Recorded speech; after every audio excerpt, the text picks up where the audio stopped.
show us more of the metering stuff, we can do that. But I want to talk to you about some different light modifiers and how they work outside as well.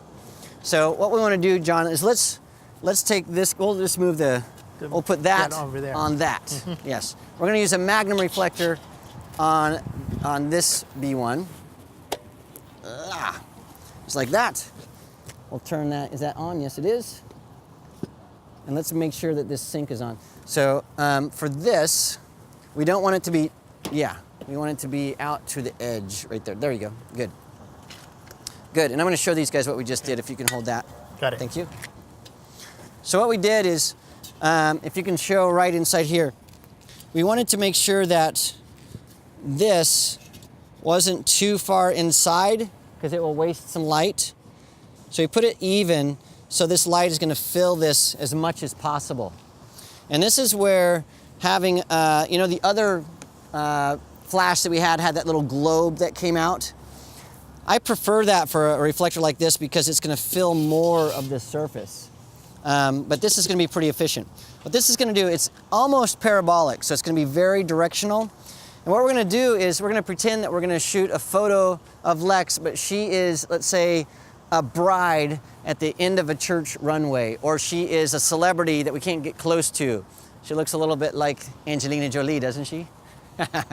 Or Reese Witherspoon, is that what you get all the time? Yeah, she loves that. Or let's say that she is, I don't know, you're a paparazzi person, I don't know. And this can't get very close. We'll check this out. We're gonna take this and we're gonna walk way over here. So we are not very close to Lex. How far away is that, you think, John? That's probably 20 feet? Is that 30 feet? 30? Something like that? All right, so let's see if 500 watt seconds can illuminate a person at 30 feet. And so what I'm gonna, and I don't know if this is gonna work or not, but we're just gonna try it out. So what we're gonna do here, that's turned off, great. We're gonna try this at 2.8, we'll try it at some other settings as well. So we're back quite a ways. I've got my ambient light exposed correctly. We're still at 2.8. And then Lex is gonna smile. Boom. No problem at all. It is perfectly illuminated from that distance, which is pretty crazy. So depending on the modifier that you have, you can get some pretty astounding results. And I like this because it's very specular. It looks like we're out in bright sun. It looks pretty good.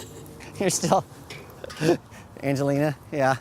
And we can also work at different angles. Now I can actually get close, leave that over there, and let's have you turn toward me just a bit. And now we're gonna get some side light. And you can see on this shot that we actually have a nice side shadow to that image. And so we can start working with our direction of light. Let's have you turn this way just a bit. Beautiful, I'm a little bit too close. Awesome. And on that shot, this looks almost like a sunset shot because the light is streaming from the side. And so I'm changing myself in relationship to this light.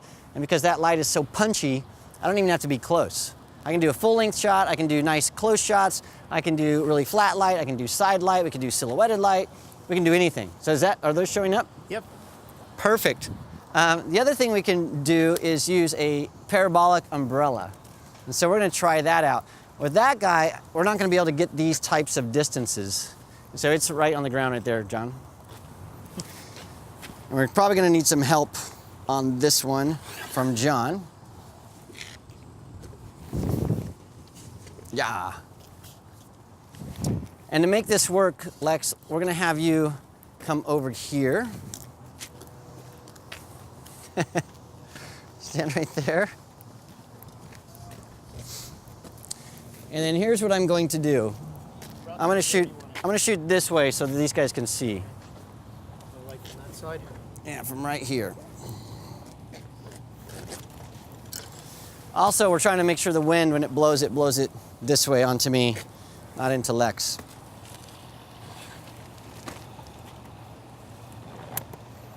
Pow, let's stick that right on there. Yes, question away. When you were using the little hand thing and it's pretty hard light, especially given the distance, doesn't that kind of contradict what the background was looking like and like totally looking fake? It will look absolutely fake. It's gonna look Yeah. What it'll look like is something that we haven't described yet called a light isolate. And so a light isolate is when you have, let's say, a very cloudy day like today, but the clouds are broken just a bit. And the sun sort of peeks through the clouds, and you'll get maybe like the top of Mount Rainier is sparkling and great and everything else is sort of gray. That's what a light isolate does. And so what we're doing is we're mimicking that. Like almost a shaft of light is coming down and, you know, and so that's what it looks like. Okay. Yeah, but it does look a little artificial, a lot artificial. A lot of people vote at home. How artificial does it look?